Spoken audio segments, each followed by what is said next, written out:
Welcome to today's episode of Current Density with Jayden.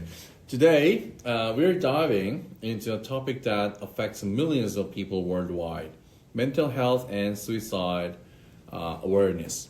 Mental health struggles are more common than we think, so yet they often go unnoticed or unspoken due to stigma and fear. Suicide is a heartbreaking reality, but conversations like this can help create awareness, understanding, and support for those who are struggling. In this episode, we'll explore how to recognize the signs of mental distress, how to support friends or loved ones, and how to break the stigma surrounding mental health issues. Whether you're personally dealing with these challenges or just want to become a better ally, this discussion is for you. Remember, mental health is just as important as physical health, and no one should have to face these struggles alone. So let's start the conversation. Okay, Jayden. My first question: what do you think are the biggest mental health challenges that teenagers face today?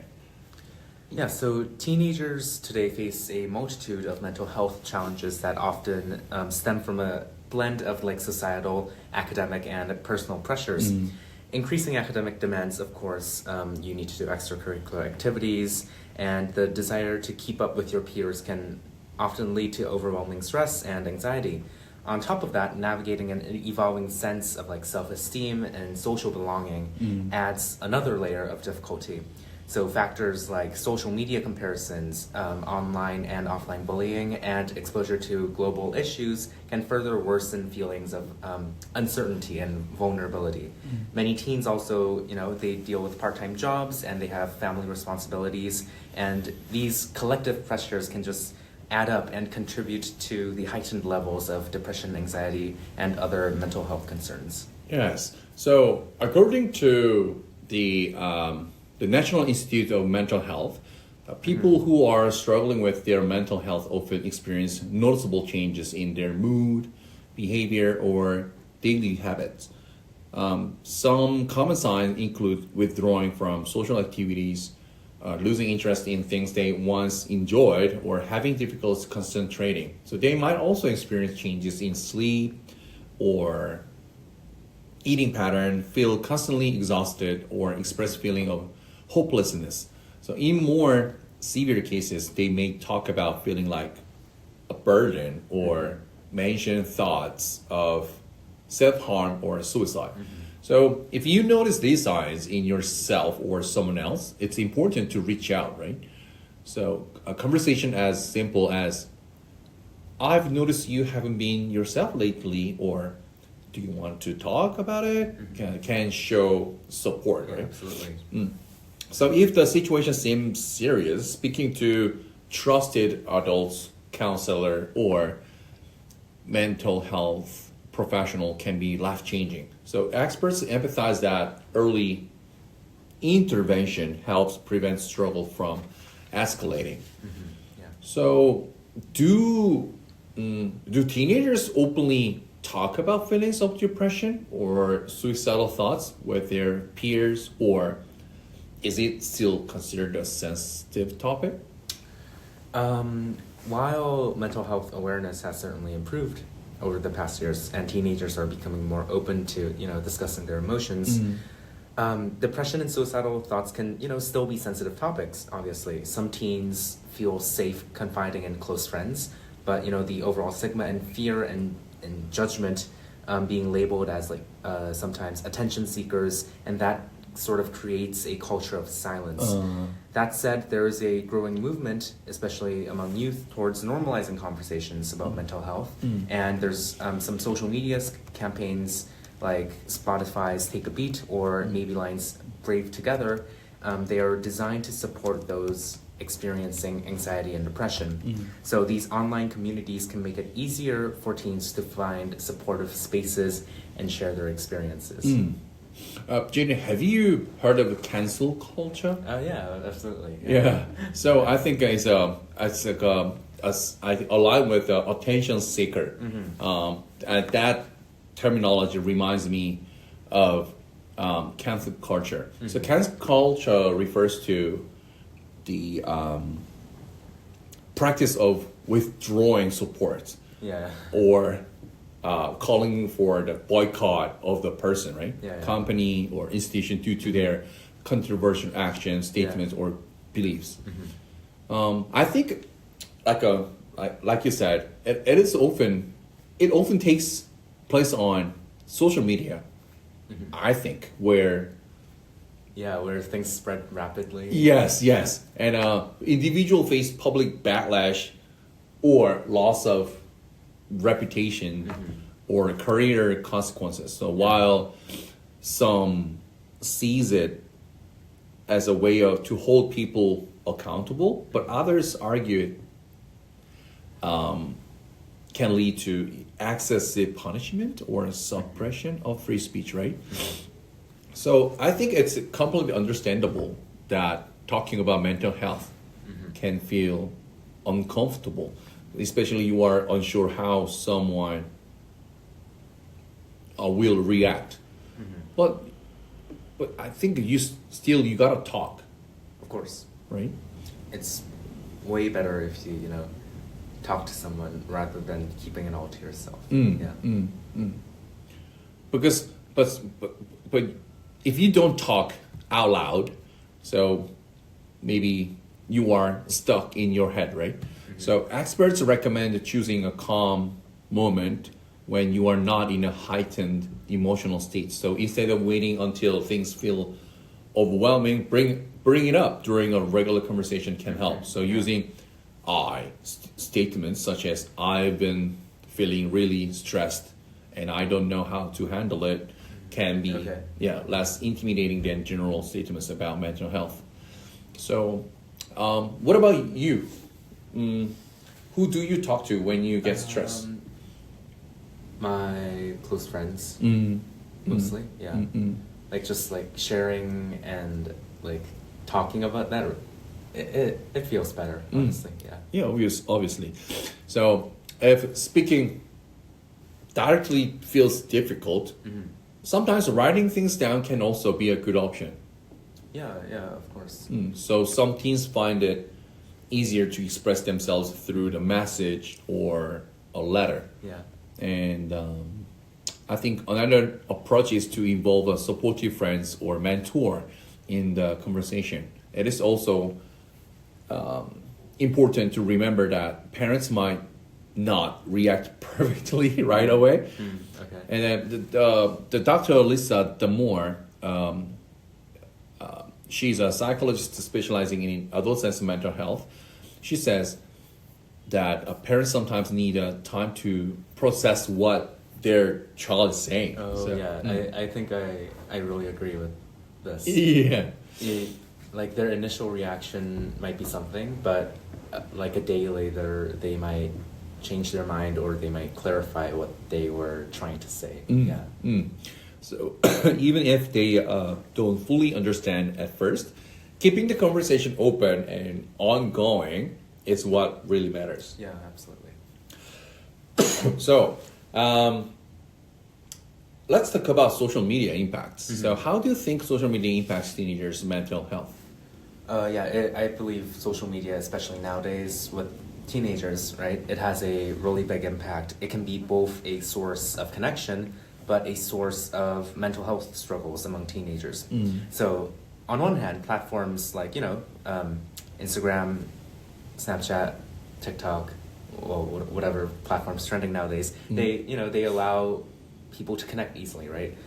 They can forge friendships and form communities and express themselves like creatively, uploading photos, videos, etc.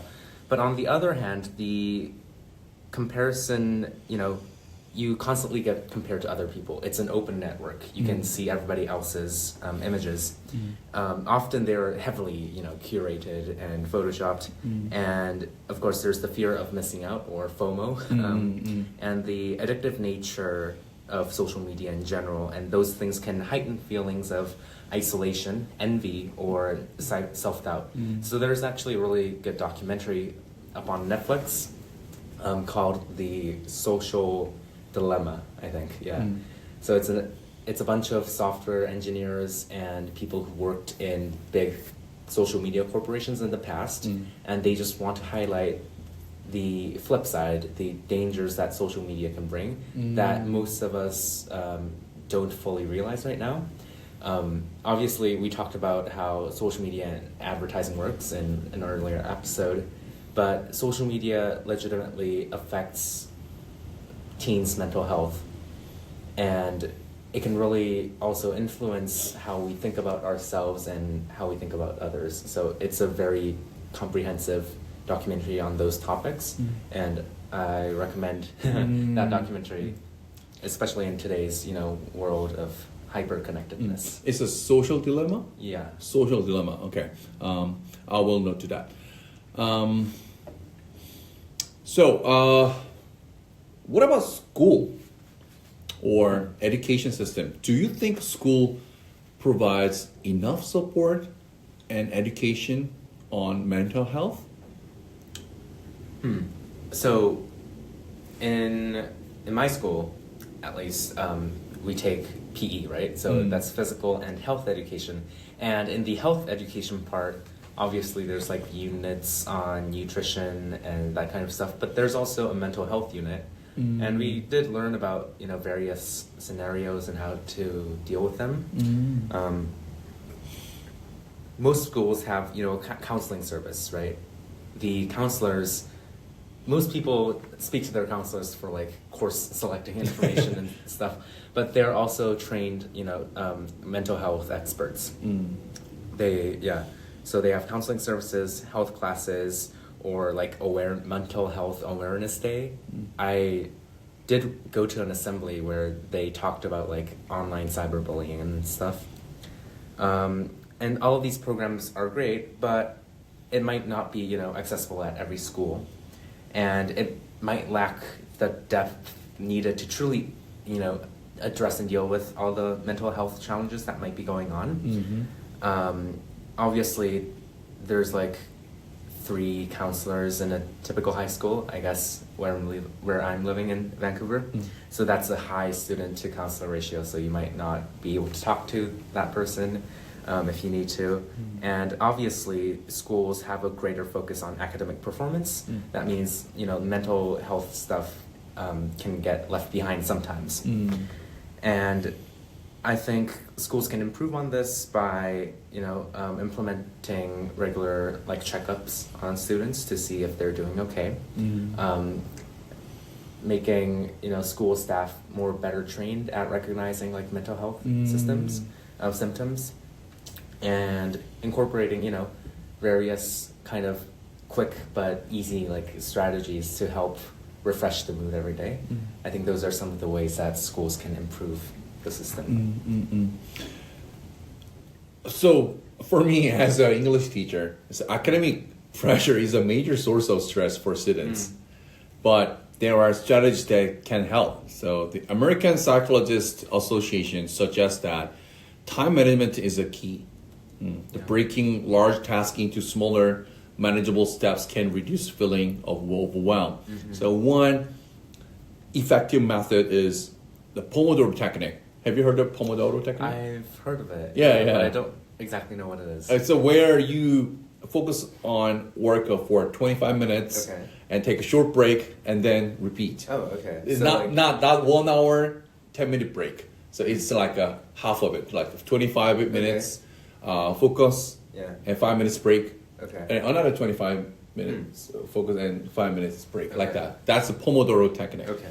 And it is proven already psychologically and biologically, and is very, very productive way of doing anything. So mindfulness and breathing exercises also helpful. Oh, yeah. Right? I personally I don't really do like breathing exercise, but I did hear that it can help. Yeah, so breathing exercise is not a big thing. So so in the morning when you wake up, just sitting on the bed, and then you just take a deep breath, like calm and peacefully. Like the only time I do that is in exams.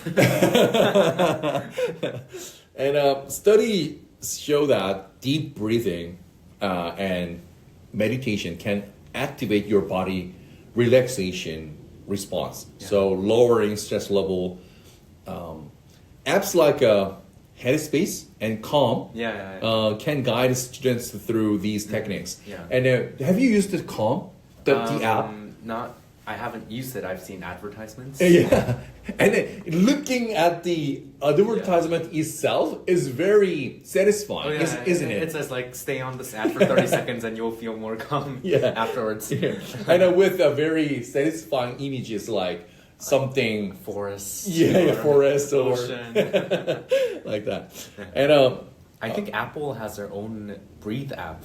Oh yes. On their Apple Watch. Yes. Yeah. I have an Apple Watch, and it gives you certain vibrating on your. Haptic. Haptic mode. So you can just follow the rhythm, and so it makes you feel like relaxed. So and as you mentioned earlier, so. Physical activity is another great stress reliever. So exercise release endorphins, which improve mood and reduce anxiety. Yeah. So these days, not just young generation, so many people. I believe all people are addicted to dopamine. So. Detox. Have you heard dopamine detox? I don't know exactly what that is. Yeah.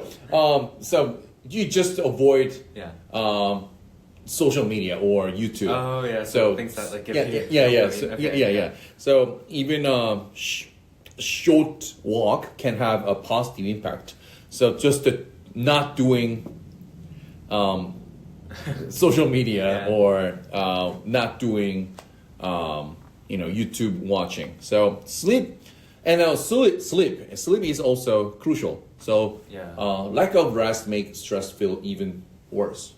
Right? Yeah. How many hours do you sleep? I sleep about 7 hours. Around 6 to 7. Yeah. Quite enough. And it maintain a consistent schedule. Yeah, you need to get a good sleep. Even if it's like for a short time, there's like a difference between having a deep sleep and like not having a good sleep, and then you wake up and then you feel even like more tired and stressed. Sort of. And more importantly, talking about stress can make it feel more manageable. So whether it is with a friend, family member, or a counselor, sharing how you feel can provide relief. And Dr. Rory Santos, who teaches the science of well-being at Yale, emphasizes that self-care, including hobbies, social connections, and relaxations, is just as important as academic achievement. Yeah, absolutely. Like, I love studying, but like I feel like really good when I'm hanging out with my friends. So obviously a good balance is very important. Exactly. Jayden, if a friend of yours is struggling with a severe depression or having suicidal thoughts, how do you think you could help them? The first thing that I would do is immediately reach out to them and tell them to seek professional help. That's the first thing that I would do. I would obviously try to say some words of encouragement and, tell them that help is there. But I would strongly recommend them to go seek professional help. Whether that's a school counselor, therapist, hotline, depends on the situation, obviously. But there are some things that we can do and some things that professionals can do better. So that's what I would do first. But in general, being there, being present, and consistently checking in and seeing if they're okay I believe can make a huge difference in how safe and supported they might feel. It's also important to reach out to trusted adults about the situation, like parents or teachers, especially if the friend is in immediate danger. Knowing emergency numbers and like mental health hotlines can be life-saving in some situations if you know if someone is at risk. So I think most important thing is reducing stigma. It starts with having open conversation, just like the one we are having now. Yeah. Right? The more people talk about mental health, the less shame there is.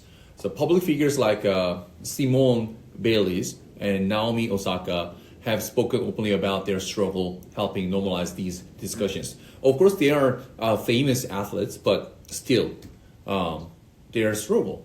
Education also play a huge role. Learning about mental health and sharing accurate information can break misconceptions. Yeah. The words we use matters too. So avoiding phrases like "just get over it" and instead offering supportive language can make a big difference.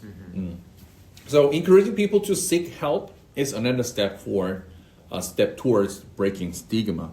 Many people feel that going to therapy or talking to counselor is a sign of weaknesses, but in reality, it is no different from seeing a doctor for physical illnesses.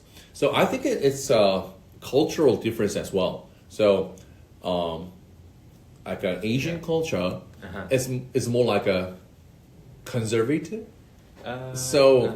People try not to open their emotional status, or even they don't want to be in a psychological therapy or something else. Yeah, that's generally the case. So it's treated as something that you want to avoid as much as possible. Like there's kind of this general notion of that. Yeah. Dr. Brittany Brown, the researcher on vulnerability and shame, says that shame thrives in secrecy. So when we openly share our struggle, we take power away from stigma and make it easier for others to do the same. So last question, Jayden. What messages would you like to share with those who are struggling with their mental health? So the most important thing that I want to say is that you are not alone. You have resources, you have friends, you have family, teachers, counselors, mental health experts, and we're all there to support you if anything goes wrong. It may feel isolating to battle depression, anxiety, or overwhelming stress, but all of us, I think, will run into something difficult at some point in our lives, right? So we can work together, right? Being alone is like the worst thing that you can do. There is so much benefit in talking it out with your friends, seeking help from trusted people, and just remember to seek the necessary help and try to get yourself moving forward and out of the hole that you're trying to dig out of. Reaching out for help is a sign of strength, not weakness, and confiding in a trusted friend, family member, or professional can really help you with your current struggles. Recovery does take time, but with proper care and understanding, it is possible to find hope and strive for better days ahead. Like above all, be kind to yourself, believe in yourself, and remember that what you're going through now will not be you in the near future, right? When a couple of years ago, there was a famous Facebook page called Stephanie Germanata, You Will Never Be Famous. So it was a bunch of universities, students, I believe, that basically made sort of like a bullying page on Stephanie, which it was like a Facebook community, and she wanted to become a singer, but they didn't believe that she would have the talent to do so. And Stephanie Germanata is now Lady Gaga.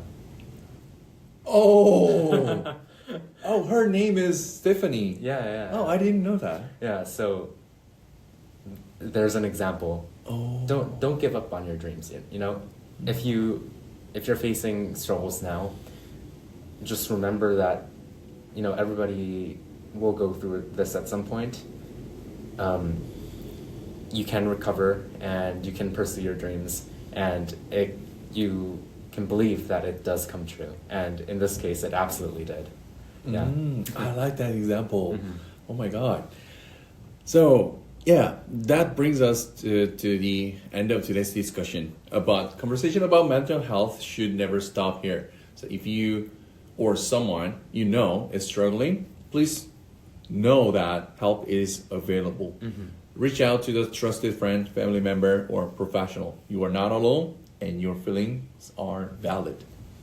If you found this episode helpful, consider sharing it with someone who might need to hear it. Awareness and understanding can save lives. Also, if you have any thoughts, questions, or personal experiences that you'd like to share, feel free to reach out. We'd love to keep this conversation going. Thank you for joining us on Current Density with Jayden. Take care of yourself, check in on the people around you, and remember, your mental health matters. Until next time, stay safe and stay strong. Bye. Bye.